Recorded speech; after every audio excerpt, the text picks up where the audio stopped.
কে দিল পিরিতের বেড়ালি সুরো বাগানে। ও সরি, আমি কেন গান বলছি, আমি তো গানটি রিভিউ করতে এসেছি।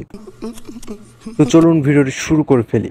তো তাণ্ডব মুভিটির একটি গান রিলিজ হয়েছে। গানটির টাইটেল দিয়েছে লিসুরো বাগানে। গানটি গেয়েছেন প্রীতম হাসান, জেফার রহমান, মঙ্গল মিয়া এবং আলিয়া বেগম। তো গানটি আমার কাছে ভালোই লেগেছে, বাট কথা হলো এই তাণ্ডব মুভিটির মধ্যে কি এইটা বাদে আর কোনো গান পাবো যেটা দর্শক থিয়েটারে লাফাবে, গাইবে, সিটি মারবে, যেমনটা আমরা বরবাদ মুভিতে দেখতে পেয়েছিলাম চাঁদ মামা গান, যেখানে মুভিটির মধ্যে আরো কিছু গান রয়েছিল, বাট দর্শক শুধু চাঁদ মামা গানেই উত্তেজিত হয়ে গাইছিল, সিটি মারছিল।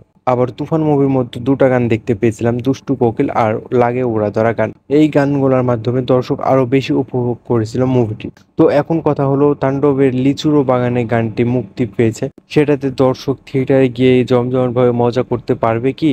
আমার মনে হচ্ছে পারবে না, কারণ দর্শক চাই হাইলি ডিপ বেস বস্টেড সং, যেটাতে থিয়েটার কাঁপিয়ে তুলবে বিটেই। তো আমার কাছে এই লিচুরো বাগানে গানটি মোটামুটি ভালোই লেগেছে, বাট এক্সপেকটেশন রয়েছে আরো বেশি। তো আপনাদের কেমন লেগেছে সংটি অবশ্যই কমেন্ট করে যাবেন, এবং আপনারা কেমন সং চান এই তাণ্ডব সিনেমাটির মধ্যে আরো অবশ্যই কমেন্টে জানিয়ে যাবেন। তো ভিডিওটি এই পর্যন্তই, সবাই ভালো থাকবেন, সুস্থ থাকবেন, ধন্যবাদ।